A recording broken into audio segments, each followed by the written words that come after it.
Olá, meus queridos, que a graça e a paz de nosso Senhor Jesus Cristo estejam com todos vocês. Que bom, meus queridos, podemos estar mais uma vez aprendendo um pouco mais com a palavra de Deus. Hoje nós vamos estudar a lição de número 6, 10 de agosto de 2025, que tem como título "Uma igreja não conivente com a mentira". Meus nobres, se vocês notarem uma diferençazinha aí na minha voz, é porque eu estive enfermo por esses dias, peguei um resfriado e estou me recuperando. Mas seja muito bem-vindo a este canal. Desde já gostaria de pedir que não se esqueça de se inscrever no canal se você ainda não for inscrito, ative o sininho das notificações, deixe o seu like que ajuda bastante o canal e deixe aí um comentário do que você tem achado das nossas aulas.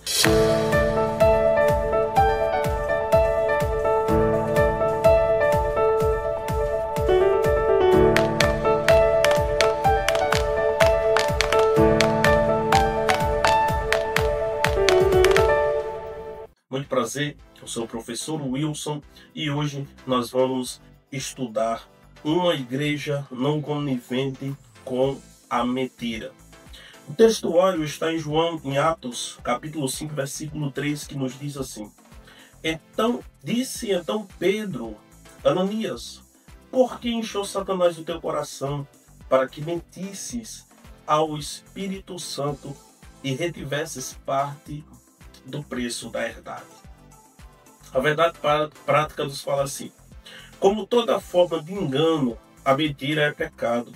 Devemos, pois, andar sempre na luz da verdade.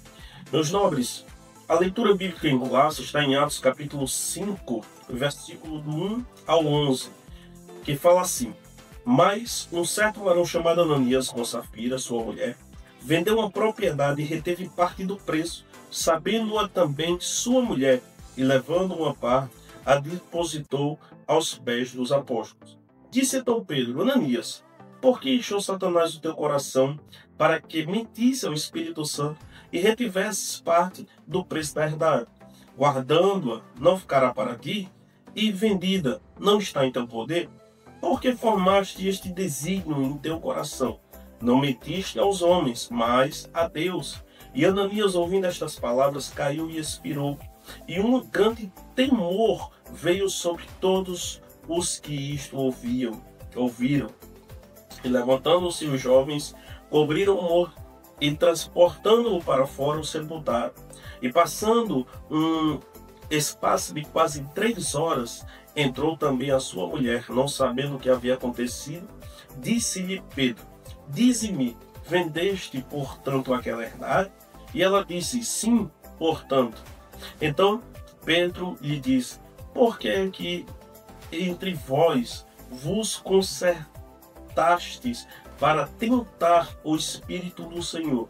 Eis aí a porta aos pés dos que sepultaram teu marido, e também te levarão a ti. E logo caiu aos seus pés e expirou. E entrando os jovens, acharam-na morta e a sepultaram junto de seu marido. E houve um grande temor em toda a igreja e em todos os que ouviram estas coisas. Meus queridos, se nós vamos falar sobre mentira, não existe um texto base ou uma história melhor do que a história de Ananias e de sua mulher Safira. É verdade, irmãos. A mentira, existe um preço por ela, e este preço ele é muito caro. Caríssimo, na verdade. Um casal aparentemente despretensioso achou que podia lucrar às custas da santidade da igreja, ao combinarem um ardil para enganar os apóstolos. Ananias e Safira estavam, na verdade, a serviço do diabo, que é o pai da mentira. Nesta lição que nós vamos estudar hoje, aprenderemos que é possível um crente não vigilante estar a serviço do diabo, ao invés de agir em favor do reino de Deus. Foi exatamente isso que aconteceu com Ananias e Safira. Tentaram obter lucro negociando valores do reino. Como crentes, não podem usar de engano, porque Deus sonda os corações. Cabe, portanto, a nós nos afastarmos do pecado pelo temor do Senhor. Essa é a verdade, meus irmãos. O crente que acha que, inventando mentira, vai tirar um proveito daquilo ali, por soberba, por ganância, porque acha que vai conseguir subir um degrau a mais, e mentindo desta forma, esta pessoa ela acha que vai galgar alguma posição maior, se engana ele que Deus não está observando. Pode até chegar em algum lugar, mas um dia a casa cai, porque Deus ele sonda, ele esquadrinha os corações. O primeiro subtópico do vídeo de hoje nos fala que o diabo é o pai da mentira. E como o diabo ele é o pai da mentira, o primeiro subtópico do primeiro tópico nos diz que é da natureza satânica mentir. É da natureza satânica ou de natureza satânica mentir. As Escrituras, a Bíblia Sagrada, nos afirma que Satanás é o pai da mentira. Inclusive, o próprio Jesus foi quem falou. Ananias, a mentir, disse então Pedro, em Atos capítulo 5, versículo 3, Ananias, por que encheu Satanás o teu coração? Olha só, meus irmãos, que interessante.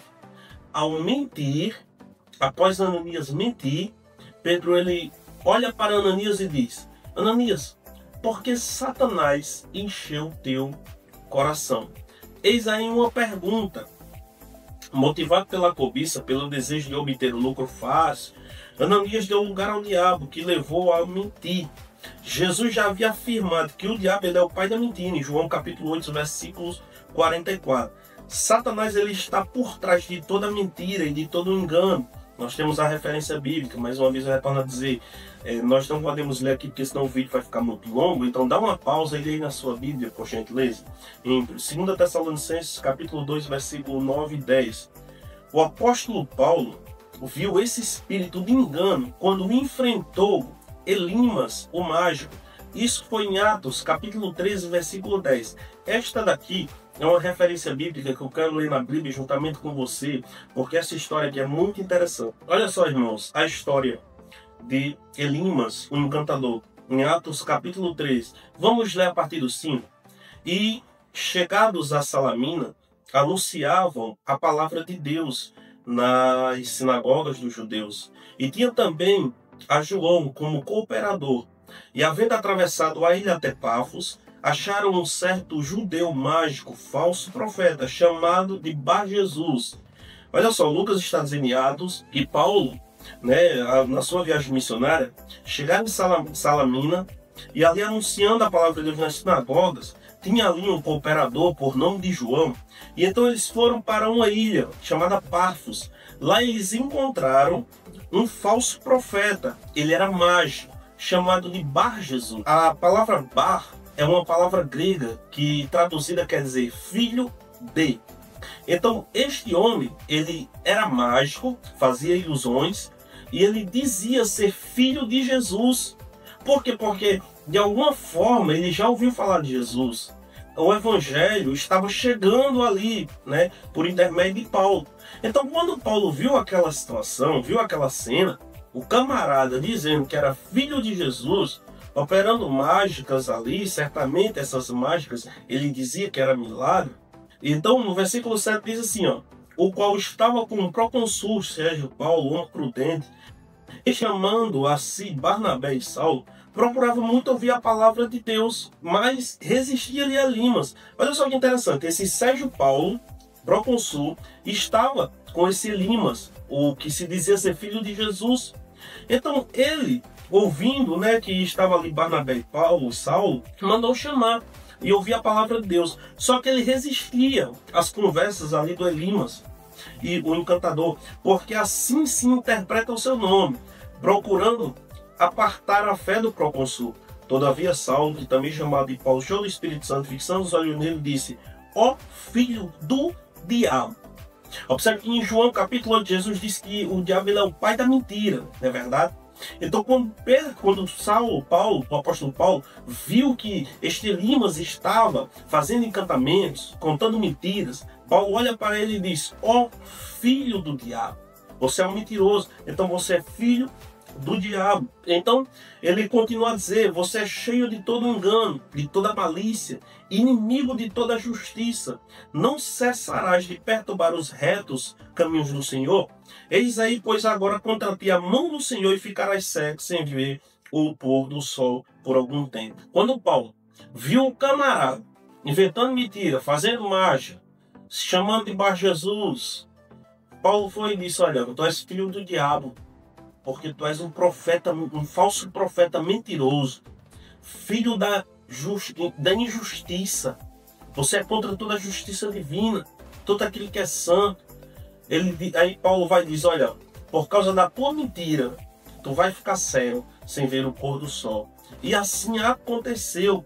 Meus irmãos, observe que quem mente achando que vai tirar um proveito daquela mentira, ou certo lucro financeiro daquela mentira, ou que vai galgar alguma posição elevadíssima por causa da tal mentira, saiba que um dia esta casa vai cair. Saiba que um dia este falso profeta, esta mentira, como diz um ditado aí como fora, tem perna curta, porque Deus, ele não se deixa escarnecer. Queridos e amados irmãos, o diabo será sempre mentiroso e ele nunca vai mudar. Não existe mudança para Satanás, porque ele é o pai da mentira. E assim, meus queridos e amados irmãos, ele é inimigo da verdade.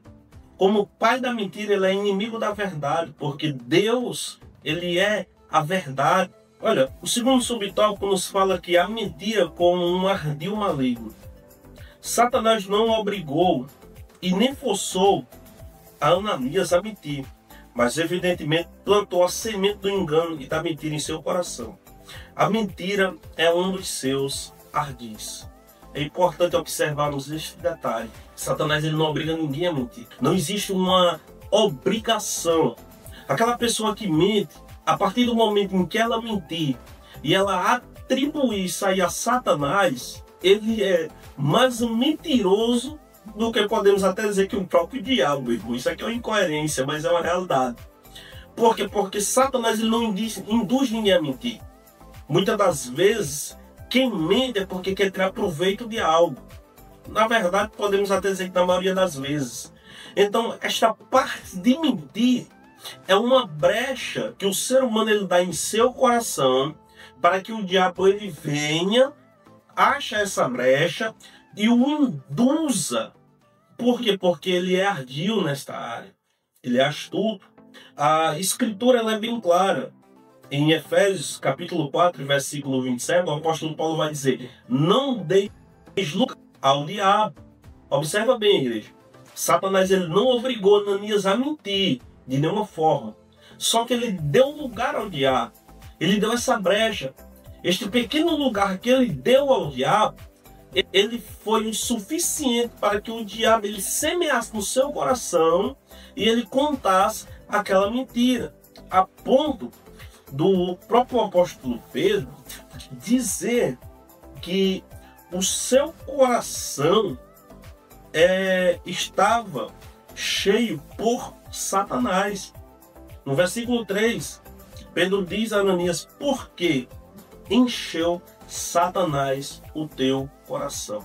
Foi por causa de uma brecha, uma pequena brecha já é o suficiente para o diabo implantar no coração de uma pessoa uma pequena mentira. E uma pequena mentira, ela pode gerar uma grande confusão. Não só na vida daquele que mente, mas também na vida daquele que talvez seja lhe atribuído a esta mentira. Eu passei por uma situação recentemente, da qual eu fui ao barbeiro, um colega amigo meu, e ali ele se atrasou, e tinha outro rapaz que estava cortando o cabelo para esse barbeiro amigo meu, só que eu só corto com esse barbeiro amigo meu, e ele demorou alguns minutos, e quando esse barbeiro amigo meu chegou, que começou a cortar o meu cabelo, ele fez uma pergunta a este rapaz que estava ali comigo a conversar. E ele disse: por que tu não cortou o cabelo dele? E aquele rapaz foi e respondeu: não falei, ele não quis. Mas foi uma mentira. Foi uma mentira porque ele não perguntou para mim, em nenhum momento, se ele poderia cortar o meu cabelo, ou se eu aceitaria que ele cortasse o meu cabelo.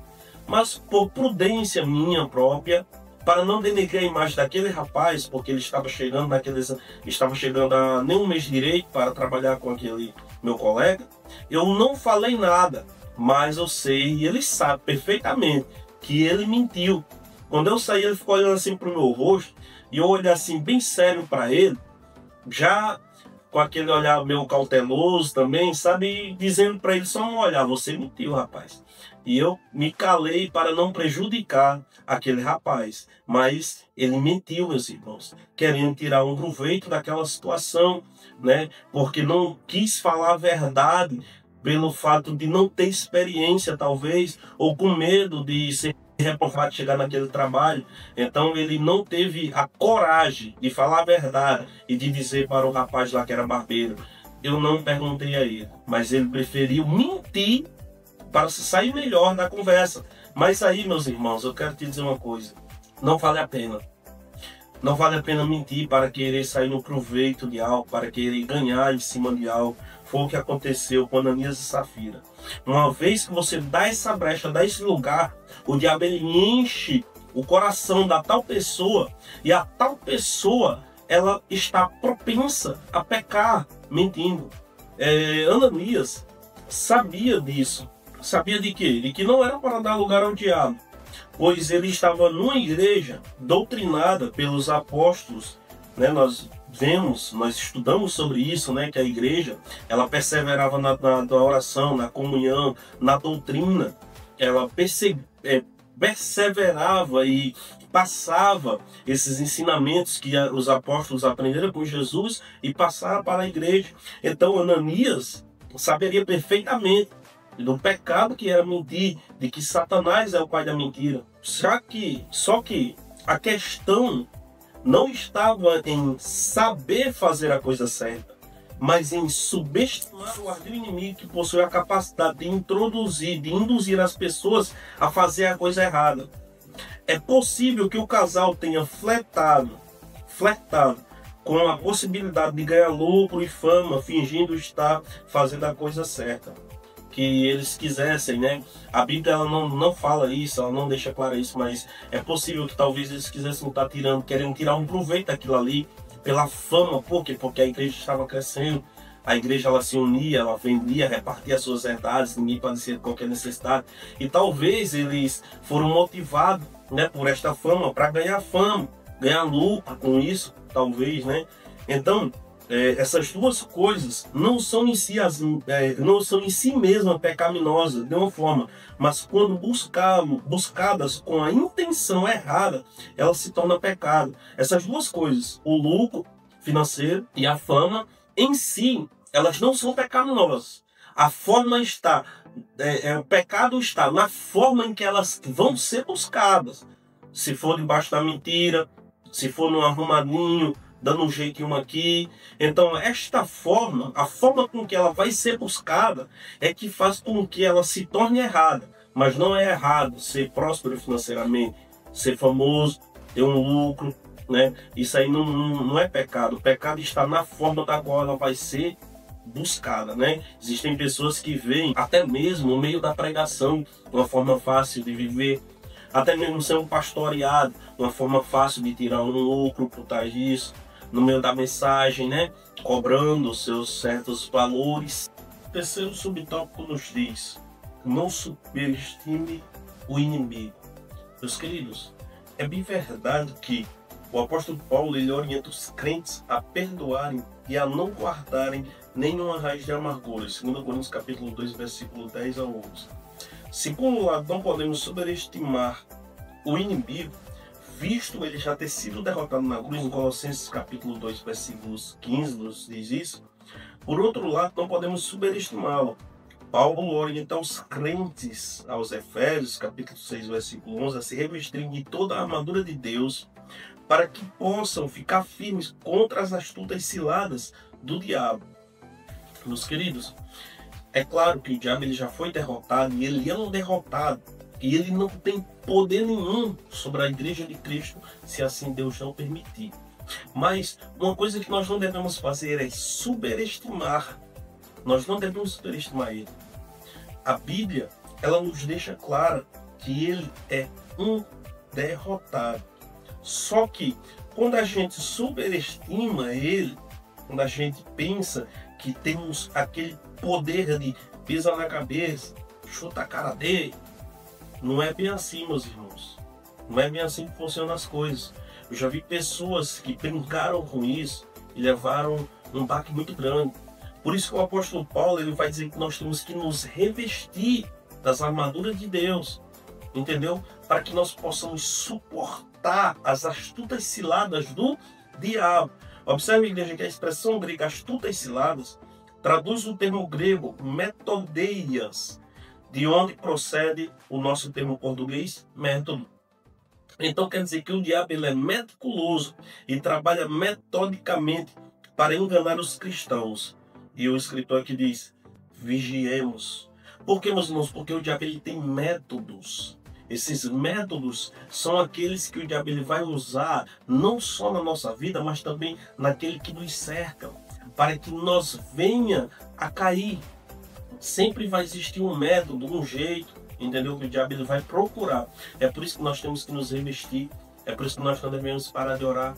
É por isso que nós não devemos parar de jejuar, de ler a Bíblia. Nós temos que estar em constante comunhão com Deus para que nós não venha superestimar este nosso inimigo e findarmos cair. Estudar no segundo tópico que nos fala o cristão e a mentira. E o primeiro parágrafo, o primeiro subtópico do segundo tópico é mentir é uma escolha. Mentir é uma escolha. Bom, um fato fica evidente em Atos capítulo 5, versículo 1 ao 11. Tanto Ananias quanto a sua mulher Safira agiram livremente na questão envolvendo a venda de uma propriedade, no versículo 1 e 2. Isso fica ainda mais claro quando Pedro, sob o discernimento do Espírito Santo, reprova Ananias de ter tentado enganar a igreja acerca do real valor da propriedade, no versículo de número 3.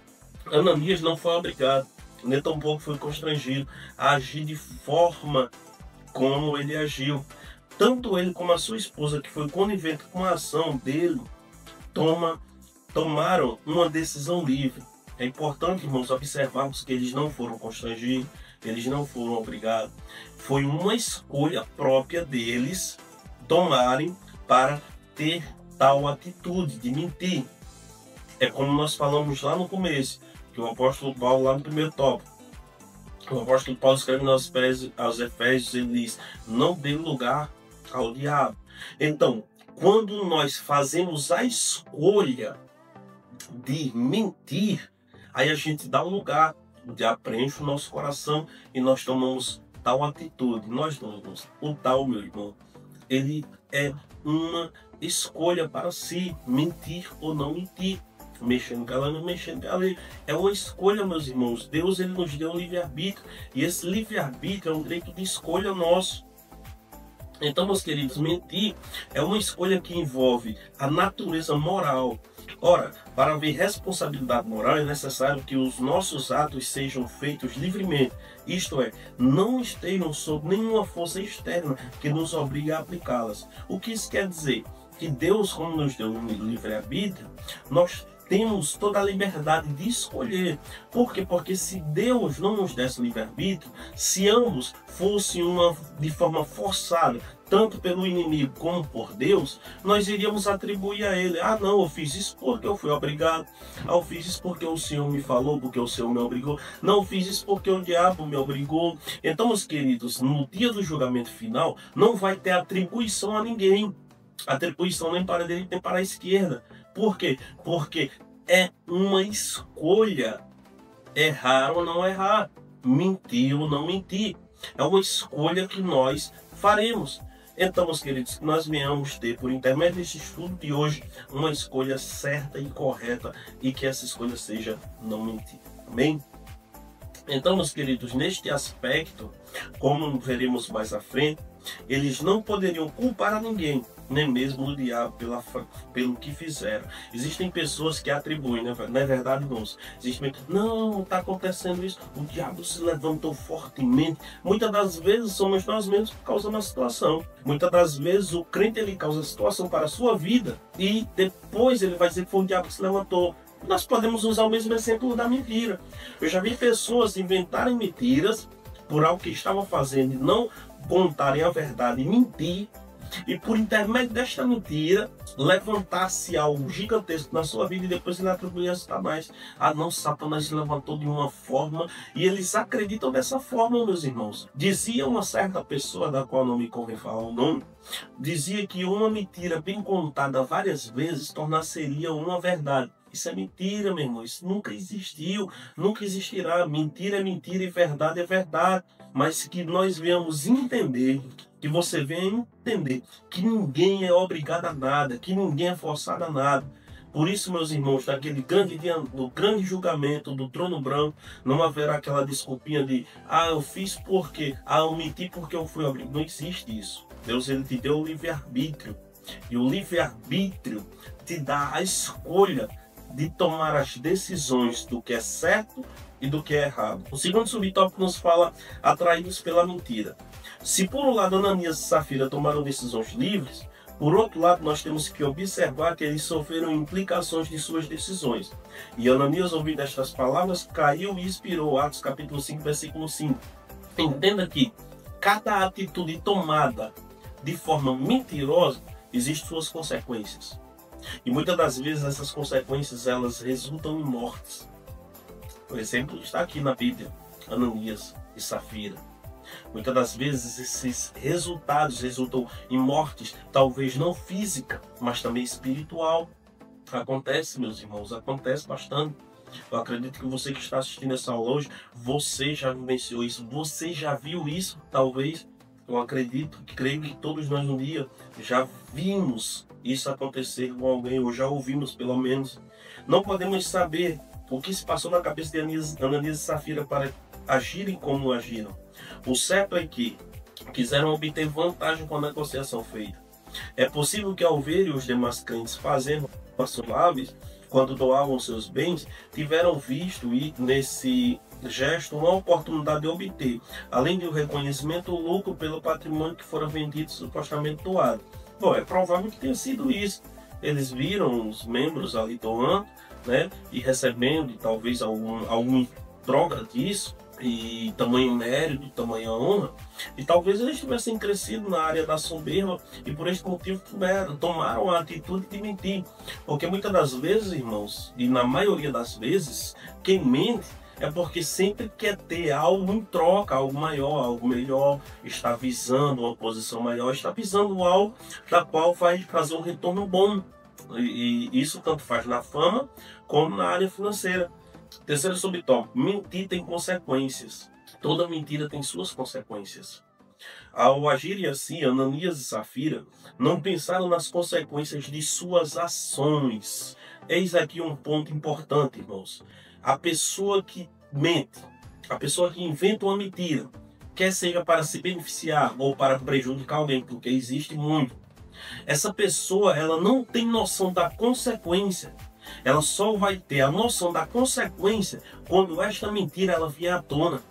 Quando aquela atitude tomada, esta ação tomada, tiver a sua reação. Porque toda ação tem sua reação. Entendeu? Então quando essa pessoa vê esta reação, a reação da consequência da sua mentira, ela vai ver também a proporção daquilo que foi tomado. Então, muitas das vezes, as pessoas que tomam tais atitudes, elas não têm noção das suas ações. Mesmo fazendo parte de uma igreja mental, onde os dons do Espírito Santo estavam em evidência, se expuseram em ação mesquinha quando eles resolveram mentir, não somente aos apóstolos, mas também ao próprio Deus.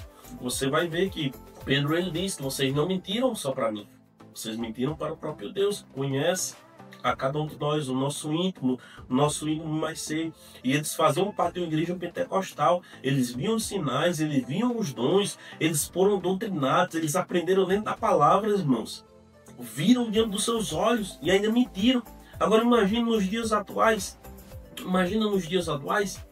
o quanto não tem de pessoas mentindo para se sair melhor na situação, para ter uma posição maior no seu ministério, da qual ele faz parte, na sua empresa. Eu já vi pessoas mentirem para ter um cargo bom na empresa e ganhar bem. Tudo isso, contudo, o preço pago por estas ações foi muito caro. Qual foi? Custou as suas próprias vidas. O preço, meus irmãos, do pecado, o preço da mentira, custou muito caro para eles, que foram as suas vidas. Antes de se praticar qualquer ação de natureza pecaminosa, é necessário pensar nas consequências que isso induzirá.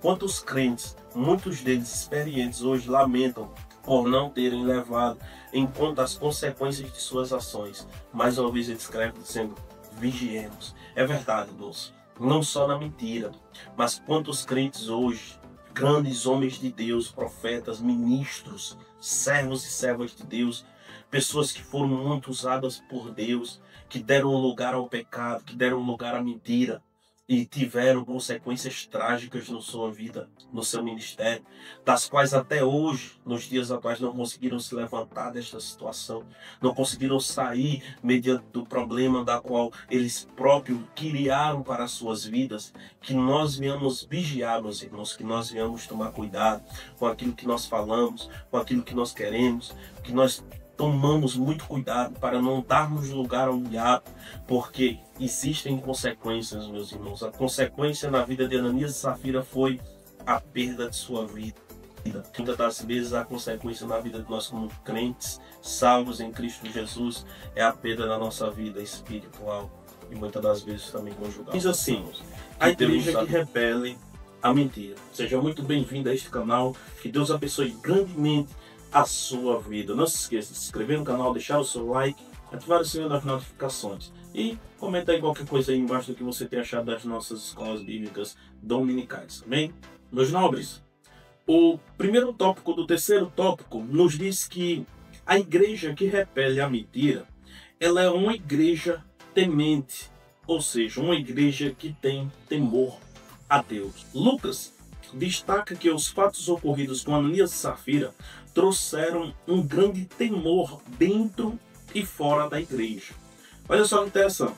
A palavra temor, traduz o termo grego phobos, que também aparece no versículo 5 deste mesmo capítulo. Muitas vezes esta palavra é traduzida como um sentido de medo. Contudo, aqui nesse contexto é o sentido de reverência e respeito, como em Atos capítulo 2, versículo 43, e em outras passagens neotestamentárias. Olha só, no capítulo 4 e no versículo de número 5 e no versículo até o 11, vai nos contar que este caso causou muito temor, tanto dentro da igreja como fora da igreja. Só que nesse texto aqui, a palavra temor, ou em outros textos da Bíblia, como Mateus capítulo 20, versículo 4, Lucas capítulo 21, versículo 26, João capítulo 7, versículo 13, trata a palavra temor como medo. Mas nesse contexto aqui, que no grego quer dizer phobos, não, está falando de reverência e respeito. Olha só que interessante, né, irmãos? Por quê? Porque cada ato que venha a acontecer no meio da igreja do Senhor, ela se torna também um ato público. Neste caso aqui, se tornou um ato público e dentro da igreja, para a igreja que estava ali, os irmãos, e também para a igreja fora, para os povos de fora. E é interessante observarmos que, quando aconteceu isto, causou este temor para povos, irmãos da igreja, como também para aqueles que estavam fora. Meus irmãos, neste caso aqui, trouxe para o povo reverência e respeito.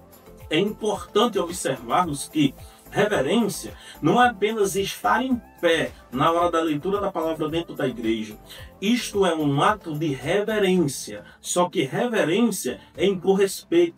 Reverência é impor, zelar pelo cuidado da igreja, pela determinação, pelas ordenâncias.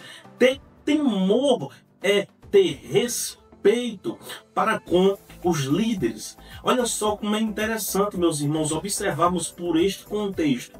Quando acontece de Ananias e Safira morrerem, aconteceu um grande temor tanto dentro da igreja como fora da igreja, diferentemente do que acontece nos dias atuais. Nos dias atuais, o que acontece muitas das vezes, pode observar, meus queridos e amados irmãos, que acontece algo dentro da igreja que era apenas para ficar dentro da igreja, para que os crentes sábios, com reverência, com grande temor de Deus, tivessem o cuidado de tratar daqueles assuntos. Acontece de ir para fora e assim gerar escândalos.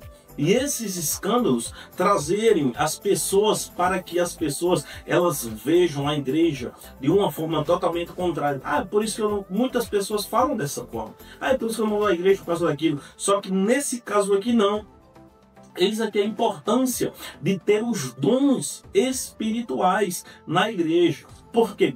Porque o dom que estava sobre a vida de Pedro fez com que Pedro enxergasse a mentira de Ananias e Safira, e quando Pedro profere ali aquela palavra que Ananias morre, em seguida a sua mulher Safira, causou esta reverência sobre a igreja do Senhor e esse respeito, meus irmãos. Sabe por quê? Porque ninguém engana a igreja do Senhor.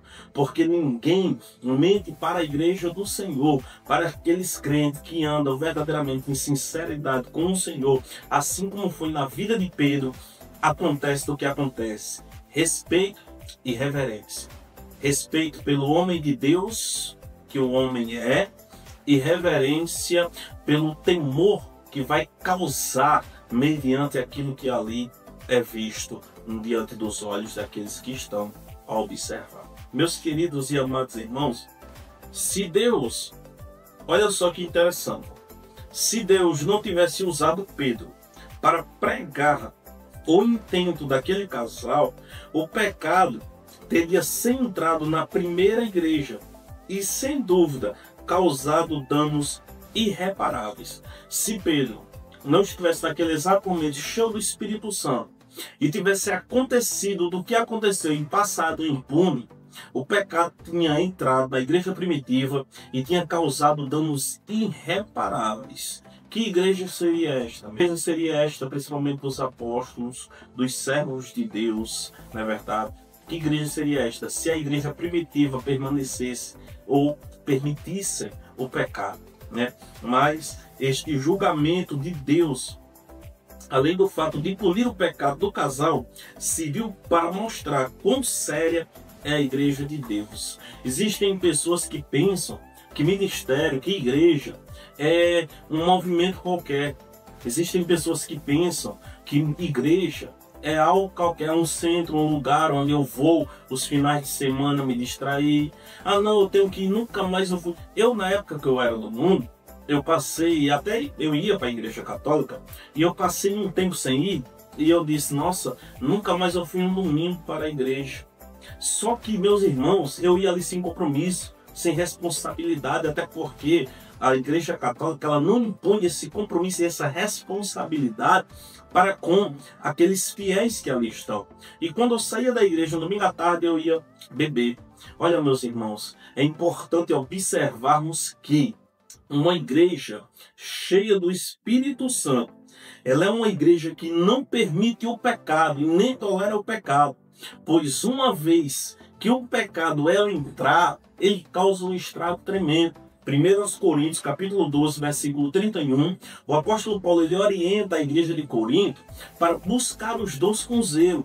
Agora, por que Paulo está orientando a igreja de Corinto a buscar os dons com zelos? Porque uma igreja que tem os dons, ela não tolera e nem aceita o pecado.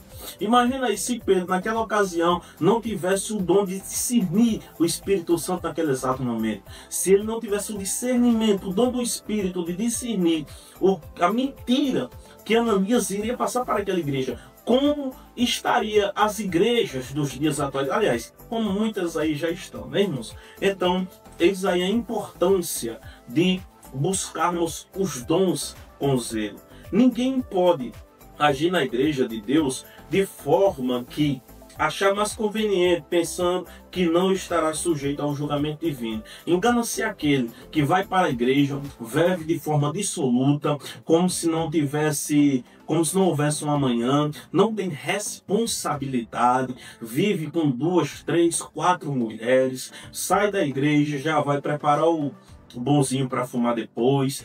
Chega em casa, tem uma caixa de cerveja esperando na geladeira e bebe dissolutamente, sem responsabilidade, achando que um dia nunca haverá um julgamento, mentindo, meus irmãos, à torta e à direita para se promover. Esta pessoa, ela está totalmente enganada, esta pessoa, ela está totalmente iludida. Engana-se você se acha que um dia você não irá passar por um julgamento divino.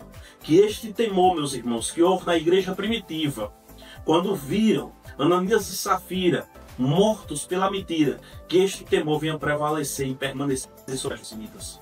Este temor de que a igreja é uma instituição séria, de que a igreja ela tem o Espírito Santo, do Espírito Santo de Deus para discernir os pecados, que a igreja ela tem um dom, e este dom ele é santo, ele não permite e nunca permitirá que a mentira ela venha prevalecer no meio do povo de Deus, que o pecado ele venha estar ali atrelado no meio do povo de Deus, porque um dia haverá um julgamento divino.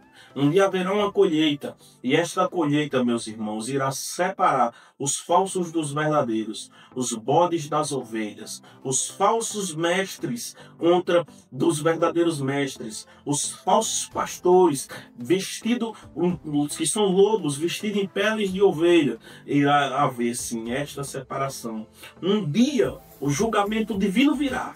Engana-se aquele que nunca chegará, mas um dia vai chegar. Maranata, ora vem, Senhor Jesus.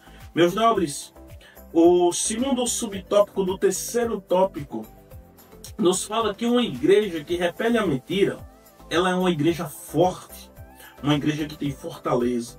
Mais uma vez, Lucas ele destaca que muitos sinais e prodígios eram feitos entre o povo pelas mãos dos apóstolos. Atos capítulo 5, versículo de número 12. Isso mostra que uma igreja santa, que trata o pecado como pecado e não arranja desculpas para justificá-lo, ela é uma igreja forte. Uma igreja santa, que não permite o pecado, que trata pecado como pecado, que não existe pecadinho e pecadão, que o mesmo pecado do filho do pastor presidente é o mesmo pecado do filho da zeladora. Esta é uma igreja forte. Agora, por que ela é uma igreja forte? Porque ela não tolera, ela não permite o pecado no meio do povo de Deus. Meus irmãos, ainda que doa, ainda que machuque, ainda que isso faça com que você fique todo quebrado, mas não passe a mão pelo pecado, não aceite o pecado. Uma igreja forte, ela não é aquela que se levanta apenas para evangelizar, apenas para orar, apenas para estudar a palavra. Uma igreja forte, ela é uma igreja que não tolera o pecado, não permite o pecado. E nós vemos isso, infelizmente, meus irmãos, em muitos ministérios nos dias atuais, tolerando, permitindo o pecado. Por quê, irmãos? Porque muitas das vezes o certo senhor ou a certa senhora tem um retorno gorduroso. Você sabe o que é o que eu quero dizer, né, irmãos? Mas nós estamos aqui hoje para aprendermos com a palavra de Deus. E que esta palavra ela adentre em seu coração e traga na sua mente, na sua consciência, de que uma igreja forte, ela é uma igreja que não tolera o pecado. E que uma igreja que não tolera o pecado, ela é uma igreja forte. Nós vemos a prova disso, que é a manifestação dos dons espirituais, que levou os apóstolos a fazerem milagres extraordinários. Pô, agora uma igreja forte, que é uma igreja que não permite o pecado, que não tolera o pecado, uma igreja fraca, anêmica por falta de disciplina espiritual e que aparenta tolerar o pecado em seu meio, torna-se uma igreja inoperante. Meus irmãos, uma igreja fraca, uma igreja que permite o pecado, uma igreja que tolera o pecado, ela é uma igreja que é inoperante. Por quê? Porque aonde há o Espírito de Deus, aí há liberdade. No meio do povo de Deus, no meio de uma igreja que não tolera o pecado, que anda em santidade. Agora, no meio de uma igreja onde permite o pecado, onde permite a fornicação, a prostituição, o adultério, a promiscuidade, igrejas permitindo o adultério, igreja permitindo até mesmo, irmãos, relacionamentos de pessoas do mesmo sexo. Inclusive, existem até ministérios aí, né, irmãos, que já permitem isso, que seus líderes são assim. Mas esta igreja, meus irmãos, ela é inoperante pelo que a palavra de Deus ela nos fala. Meus queridos, que Deus os abençoe. Até a próxima aula em Cristo Jesus. Não se esqueça de se inscrever, deixar o seu like, deixar o seu comentário que tem achado na nossa escola bíblica dominical. Amém?